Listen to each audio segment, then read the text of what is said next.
4 मई को हमें ये कार्यक्रम करना चाहिए था। 5 मई को लक्ष्य करके 5 मई 1818 में कार्ल मार्क्स का जन्म हुआ था और हम उन्हें श्रद्धांजलि क्या देते हैं, उनसे प्रेरणा लेकर के आगे संघर्ष की भूमिका कैसे तेज की जाए, इसके ऊपर सारी दुनिया के लिए और हमारे भारत के लिए सबसे बड़ा मौका है। तो हम लेट हुए, लेकिन हम आज भी इस विचार को लेके आगे बढ़ना चाहते हैं। कार्ल मार्क्स का जब जन्म हुआ उस समय एक यहूदी परिवार में पैदा हुए और उसके बाद जब यहूदियों पर उत्पीड़न शुरू हुआ तब उनके परिवार वालों ने सोचा इस पर हम क्या करें, तो ईसाई मत को स्वीकार किया, लेकिन धर्म के कोई रुचि रही नहीं। जिसे धर्म कहते हैं उसके गंदे स्वरूप, कैसे धर्म अपने आप में गरीब से गरीब के शोषण का हथियार बना हुआ है, उसको भाग्यवाद की लपेट में लेता है, उसको धर्म के नाम पर अंधविश्वास और पाखंड में, रूढ़िवाद में, चमत्कारवाद में ढकेलता है। इन सारी चीजों को नजदीक से उसने यहूदियों को के बारे में भी देखा, ईसाइयों के बारे में भी देखा और इसलिए आगे चल करके उसने अपनी बातों में कहा धर्म एक अफीम है। दुनिया भर के धार्मिक लोग एक हो गए, ये नास्तिक है। लेकिन क्या यही बात सिद्धार्थ गौतम ने नहीं कही थी? पशु पक्षियों की हिंसा हो रही थी यज्ञ के नाम पर, वेद मंत्रों के द्वारा उनको मार मार करके, और वैदिक हिंसा न भवती कहा जा रहा था। ब्राह्मण कर रहे थे, काशी के कर रहे थे। उस समय भी गौतम बुद्ध ने जब ये पूरी करुणा के साथ उसके खिलाफ विद्रोह किया तब गौतम बुद्ध को भी लोगों ने नास्तिक कह करके और गालियां दी और उसको भगाने की कोशिश की। दुनिया में जो भी व्यक्ति अच्छे सच्चे धर्म की बात कहेगा, करुणा और उस सरप्लस वैल्यू के पीछे मजदूरों का खून पसीना कैसे चूसा जाता है धीरे धीरे करके, और कुछ चंद अमीर बनते चले जाते हैं और सर्वहारा अपना सब कुछ लुटाता रहता है। इसलिए कार्ल मार्क्स का जो नारा उस समय दिया गया था, दुनिया के मजदूरों एक हो जाओ, दुनिया के सर्वहारा एक हो जाओ, ये कार्ल मार्क्स और उनके साथियों द्वारा तैयार किए गए कम्युनिस्ट मैनिफेस्टो में, जो 1845-48 के आसपास तैयार हुआ था, उसकी ये जो गूंज थी उसने बड़े बड़े क्रांतियों का एक तरह से आधारशिला रखी और उसके आधार पर रूस में, चीन में, पता नहीं कहाँ वियतनाम में क्रांतियां भी हुई। लेकिन मार्क्स के बुनियादी चिंतन में जो उन्होंने वैज्ञानिक कहा था, वैज्ञानिक चिंतन था, उसको वैज्ञानिक न रख करके रूढ़िवादी में लपेट दिया गया, ऑर्थोडॉक्स बना दिया गया और धीरे धीरे मार्क्स की विचारधारा को मार्क्सवाद की संज्ञा दे दी गई। जब कोई वाद बन जाता है उसके नाम से तो उसमें बिगाड़ आना शुरू होता है, उसके ठेकेदार नए नए पैदा हो जाते हैं और यही कार्ल मार्क्स के साथ भी हुआ। लेकिन आज हम मूल बात पर आते हैं, कार्ल मार्क्स में और दुनिया के तमाम अन्य महापुरुषों में क्या बुनियादी अंतर है। दुनिया के इतिहास में एक से एक महापुरुष हमें मिलेंगे, धार्मिक ऋषि महर्षि से लेकर के और संत महंत महात्मा सब लोग मिलेंगे जिन्होंने गरीब के प्रति करुणा जगाई और लोगों से कहा इनको दान दो, इनकी सहायता करो, ऐसा करोगे तो तुम्हें मोक्ष मिलेगा या तुमको अगला जन्म अच्छा मिलेगा। गरीब को झेलने में कुछ मदद दिलाने के लिए हमारे महात्माओं ने धर्म के माध्यम से एक चैरिटी का हथियार निकाला, एक दान दक्षिणा देने का अधिकार निकाला, देने की प्रथा निकाली और उसी के आधार पर ये लोग अपनी दुकानें चलाते रहे कि कमाओ किसी तरीके से, लूटो, खून चूसो किसी तरीके से, उसमें से छोटा सा हिस्सा और दान दिया करो गरीब के लिए और उसी से तुम्हारा कर्तव्य पूरा हो जाएगा, धर्म पूरा हो जाएगा। लेकिन कार्ल मार्क्स के इसके बुनियादी व्यवस्था जो है, क्यों हो रहा है गरीब का शोषण इस तरीके से, और उसके पीछे उसने देखा कि ये जो पूरा पूंजीवाद का ढांचा है जिसमें सरकारें हैं, जिसमें न्यायालय हैं, जिसमें आर्थिक नीतियां हैं, जिसमें सेना है, सारा का सारा और राष्ट्रवाद तक भी है, इन सब को, धर्मवाद भी है, इन सब को उसने लक्ष्य में रखते हुए और एक नई चिंतन दिया। मैं कार्ल मार्क्स से बहुत प्रभावित हूँ और मैं अचानक नहीं प्रभावित हुआ। मैं जब पंडित बुद्धदेव विद्यालंकार, जो बाद में स्वामी समर्पणानंद बने,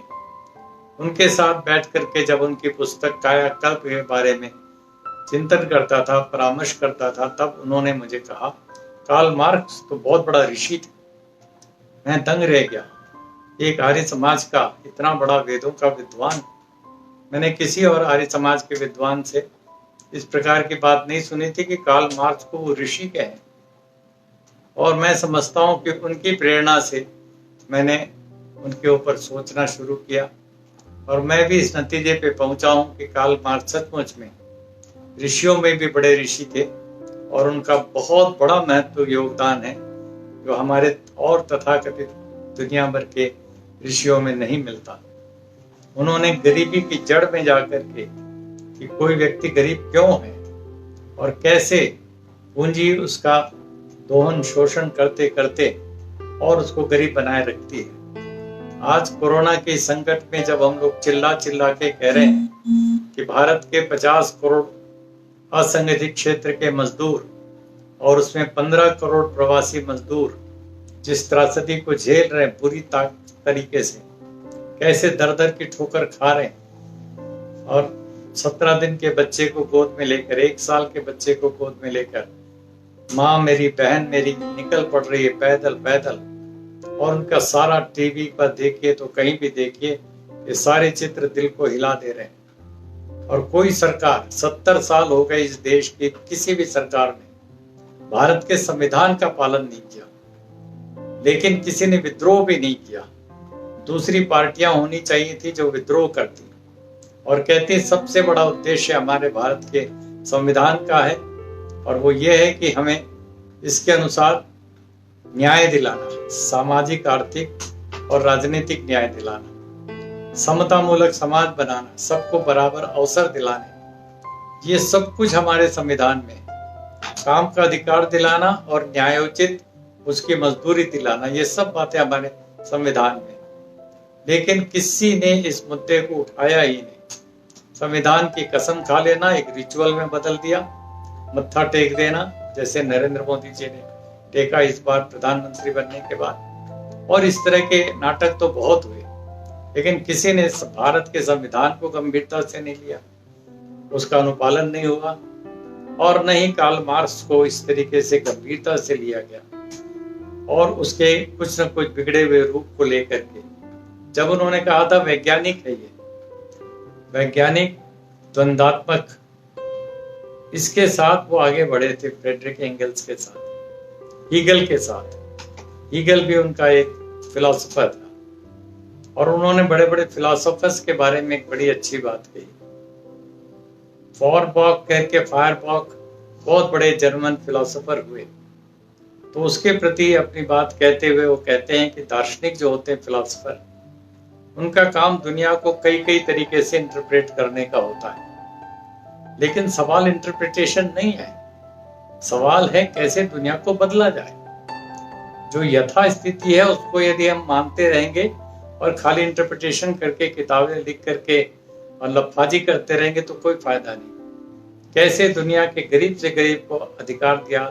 बराबरी का हक दिया जाए, ताकि एक एक इंसान बराबर है, इसके बारे में एक नई व्यवस्था पैदा हो सके। और उसी का नाम उन्होंने रखा था कम्युनिज्म, जो उनके मैनिफेस्टो में है। लेकिन आज इतने साल हो गए, हमारे देश में भी कम्युनिस्ट पार्टियां बनी, कम्युनिस्ट पार्टियों में फिर फूट पड़ी, आपस में लड़े और सीपीआई का सीपीआईएम बना, मार्क्सवादी पार्टी बनी, फिर सीपीआईएमएल बना, मार्क्सवाद लेनिनवाद, और न जाने कितने कितने टुकड़े बन गए। लेकिन ये भारत जैसे गरीब देश में कामयाब क्यों नहीं हो रहे? क्यों नहीं हो रहे? जहाँ पर करोड़ों करोड़, कम से कम तो ये 50 करोड़ असंगठित क्षेत्र के जो मजदूर हैं, वो तो सीधे तरीके से बंधुआ मजदूर हैं,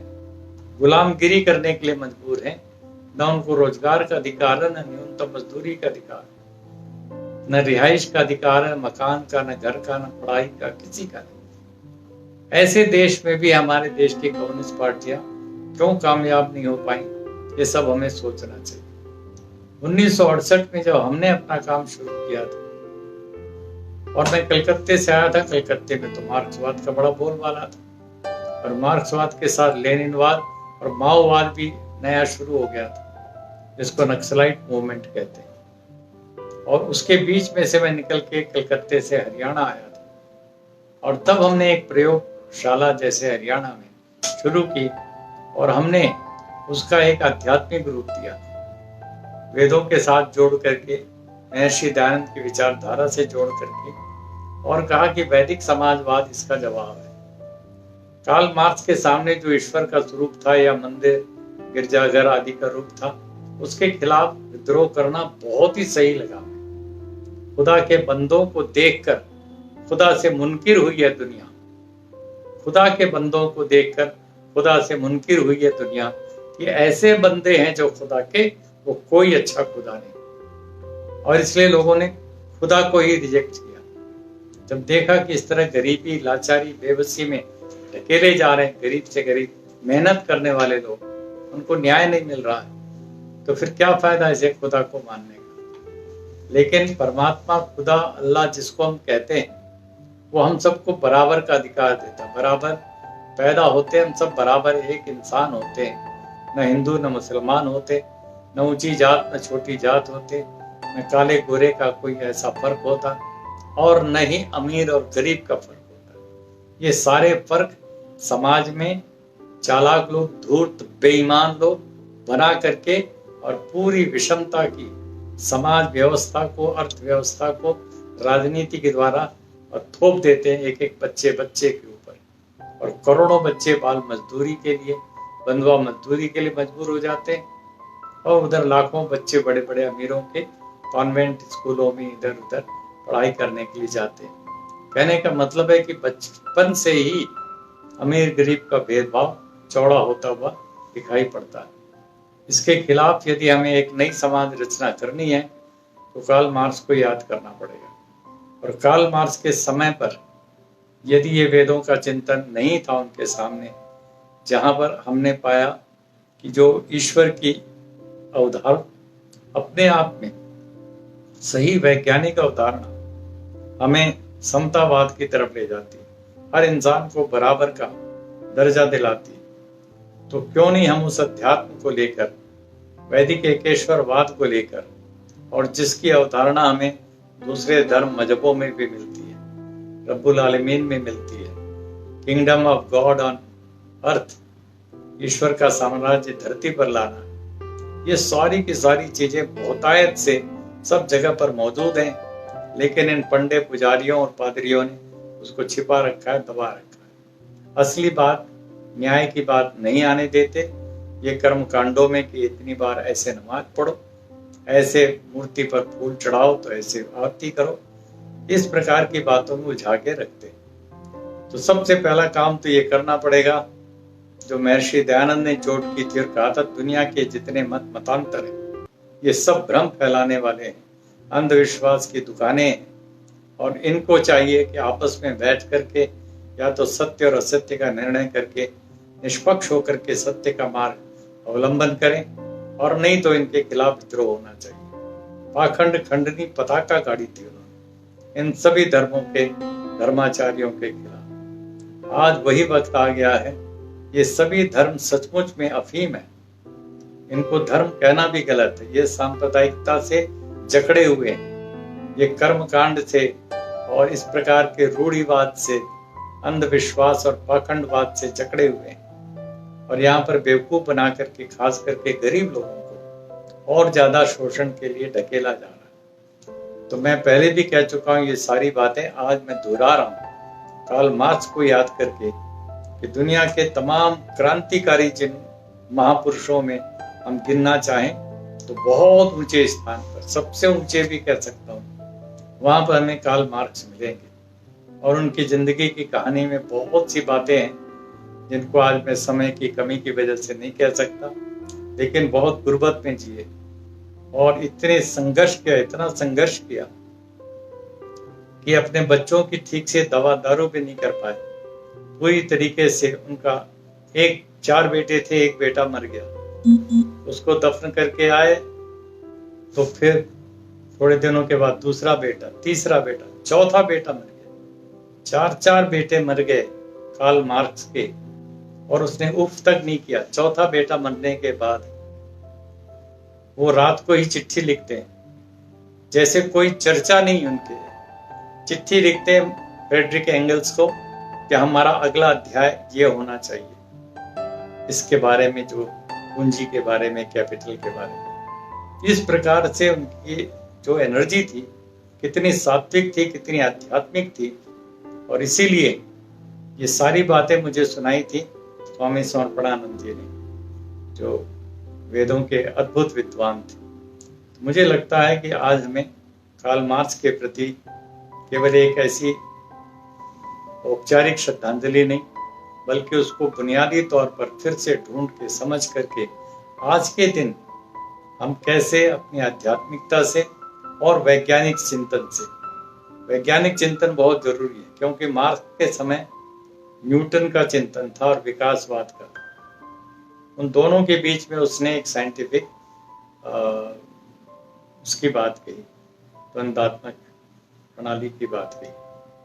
आज दुनिया न्यूटन के एटम्स के उससे आगे निकल चुकी, और आइंस्टाइन ने एक रिलेटिविटी की थियरी निकाली, और उसमें उन्होंने एनर्जी को बदला, मैटर को एनर्जी में बदला, और इस प्रकार से एक नई से नई खोज आगे चलती चली गई। एक क्वांटम फिजिक्स का जमाना आ गया। फिजरो कापरा जैसे साइंटिस्टों ने और लोगों ने भी, डेविड ह्यूम जैसे लोगों ने, और उसको एक आध्यात्मिकता की तरफ ले गए।